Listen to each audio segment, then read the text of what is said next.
Áudio do livro Milagres que Acontecem, por Mary Kay Ash.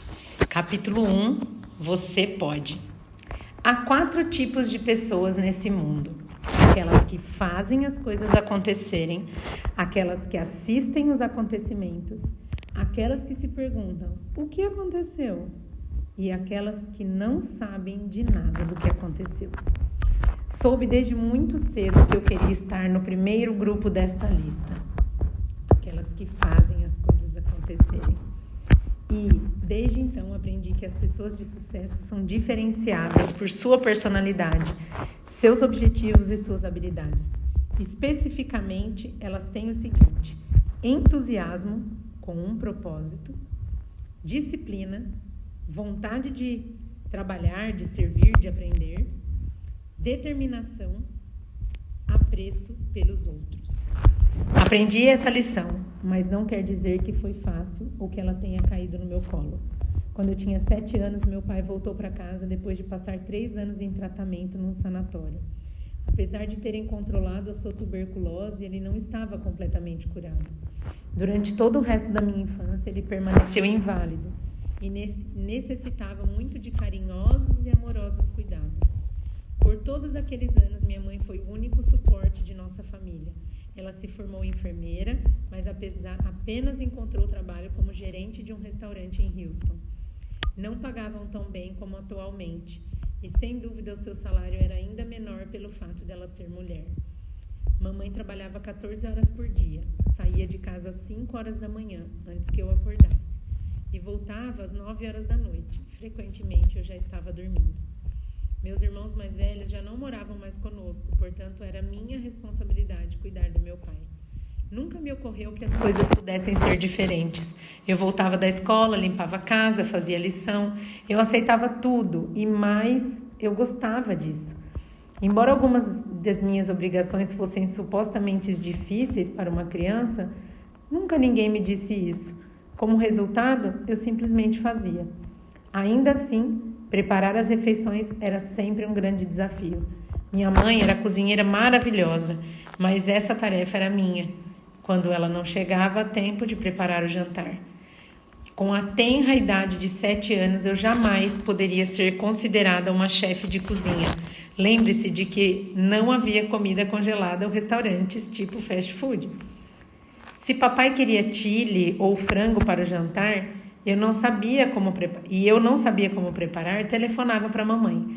Naqueles dias, raramente tive a oportunidade de aprender com ela em pessoa. Ela simplesmente não podia estar lá para me ensinar.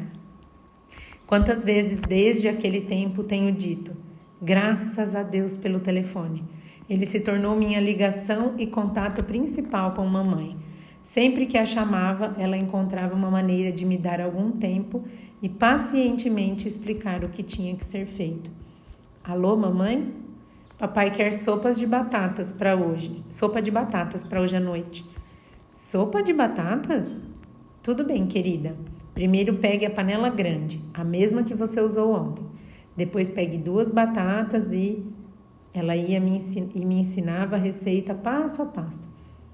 Não fui criada para reclamar das coisas, mas com certeza ela sabia que meu trabalho às vezes era duro demais, porque sempre que acabava de dar todas as instruções, ela acrescentava, querida, você pode fazer isso.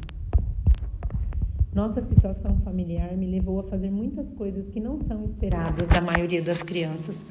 Por exemplo, quando eu precisava de roupas, eu tinha que ir ao centro de Houston sozinha. Fazia essas compras aos sábados sozinha, pois não era permitido que minha melhor amiga e eu tomássemos ônibus se não estivéssemos acompanhadas por um adulto. Afinal, nós tínhamos apenas 7 anos. Não se esqueça de que naquela época um vestido custava quase $1 e uma dúzia de ovos custava 20 centavos. Mamãe me dava $1,50 e então eu comprava um vestido ou uma blusa. Eu adorava fazer isso, era o ponto alto da minha semana. O único problema era convencer os balconistas de que eu realmente estava autorizada a tomar decisões. Às vezes era suficiente mostrar-lhes o dinheiro, mas frequentemente perguntavam, onde está sua mãe? E então eu explicava as circunstâncias, dava-lhes o telefone do restaurante e dizia: pode telefonar para a mamãe, ela vai dizer que tudo bem. Depois disso, ia comprar um sanduíche e uma Coca-Cola na minha lanchonete preferida e ia ao cinema. Eu esperava por essas tardes na cidade. Acho que a refeição custava mais ou menos 20 centavos. O cinema por volta de 10 centavos e assim, com 30 centavos, eu tinha uma tarde maravilhosa. Quando comecei esses passeios, ficava um pouco ansiosa para pegar o ônibus certo e saber os caminhos. E me lembro de mamãe dizendo: você conseguirá, querida. Devo ter ouvido essas palavras milhares de vezes. E ela sempre as dizia com total convicção. Hoje eu imagino que ela deveria ficar bastante ansiosa quanto às responsabilidades que eu assumi. Mas você nunca ouviria isso dela. Minha mãe sabia que eu conseguiria fazer tudo. Suas palavras tornaram-se o tema de minha infância. Ficaram comigo durante toda a minha vida. Você pode. A confiança transmitida por minha mãe me serviu durante toda a vida. Sem ela, Mary Kay Cosmetics poderia ter desaparecido antes mesmo de começar. Foi em 1963, após 25 anos de trabalho como uma mulher de vendas, filhos crescidos, decidi que a aposentadoria não combinava comigo. Havia desenvolvido uma filosofia e uma estratégia para começar a minha própria companhia dos sonhos. Havia recrutado algumas pessoas para vendas e investido todas as economias da minha vida numa oportunidade única. Aproveitando os anos de experiência em vendas diretas, treinaria e supervisionaria as consultoras de beleza enquanto meu marido lidaria com os aspectos administrativos do nosso negócio. Havíamos estocado caixas com potes, vidros e rótulos que diziam Beleza by Mary Kay. Algum tempo depois, a marca se tornou Mary Kay Cosmetics. Exatamente um mês antes da abertura prevista, meu marido e eu tomávamos o café da manhã juntos. Ele lia os números e as porcentagens finais para nossa companhia e eu escutava, como toda esposa quando o marido fala sobre o orçamento, com meio ouvido, porque eu considerava que isso era o trabalho dele. Naquele momento, ele teve um infarto fulminante. Acredito que o trabalho seja o melhor antídoto para a dor. E apesar do choque, decidi abrir o negócio conforme planejado. Começar esse negócio era o meu sonho e minha ideia, mas nunca imaginei que teria de conduzi-lo sozinha. Sabia que não tinha as habilidades administrativas necessárias, mas naquela altura, todos os produtos, embalagens, rótulos eram inúteis. Eu tinha que prosseguir. Consultei meu advogado e o contador. Mary Kay, disse o advogado balançando a cabeça, liquide esse negócio agora mesmo e tente recuperar todo o dinheiro que puder, senão você vai acabar sem nenhum centavo. Eu esperava que o contador fosse um pouco mais encorajador. Porém, após estudar a situação, ele disse: não há chance de você fazer esse negócio. Essa estrutura de bônus nunca vai funcionar. É só uma questão de tempo para que a companhia vá à falência e você também. No dia do funeral do meu marido, meus filhos vieram de Houston a Dallas. Talvez fosse o pior momento para tomar decisões de negócios, mas não podíamos adiar. Afinal, após o funeral, nós sentamos e discutimos as recomendações que eu havia recebido. Meus filhos escutaram em silêncio. Richard, com 20 anos de idade, era representante de vendas da Prudential Life Insurance Company, um dos mais jovens agentes do Texas, e tinha um salário incrível de quase $480 por mês. Eu achava inacreditável, afinal ele era uma criança. Se para a Mary Kay se tornar uma realidade eu precisasse da ajuda dele, teria de pagar um salário como aquele e isso seria impossível. Respirei fundo e ofereci $250 para que ele me ajudasse a dirigir a companhia. Richard aceitou sem hesitar. E apesar dos protestos aterrorizados de outros membros da família e de amigos, ele imediatamente se demitiu e mudou-se para Dallas. Meu filho mais velho, Ben, de 27 anos, era casado e pai de 2 filhos. Não poderia cortar raízes e mudar tão rapidamente como seu irmão, Mas após ouvir meus planos para continuar a companhia, ele disse: um dia vou me juntar a você e ao Richard.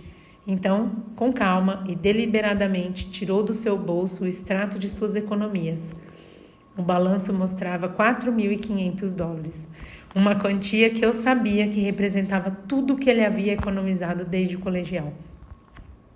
Mãe, acho que você pode fazer qualquer coisa que queira neste mundo, disse ele. E então ele me entregou aquela quantia. Aqui estão as minhas economias.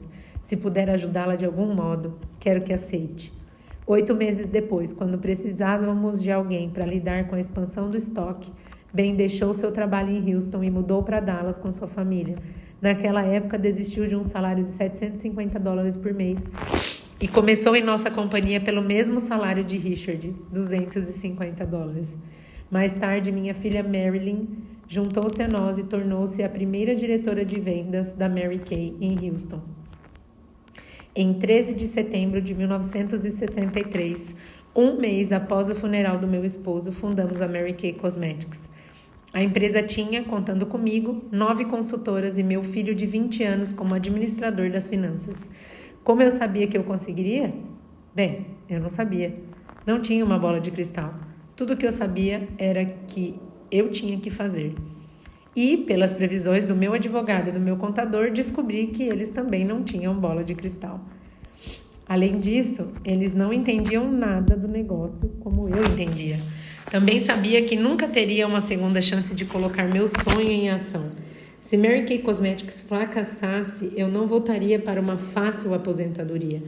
Eu estaria quebrada. E aquilo significava que teria que trabalhar para alguém para o resto da minha vida. Esse é um excelente incentivo. Portanto, não me importando com o que os outros pensassem, eu não desisti do meu sonho. Meus filhos disseram: você consegue. E isso era tudo o que eu precisava.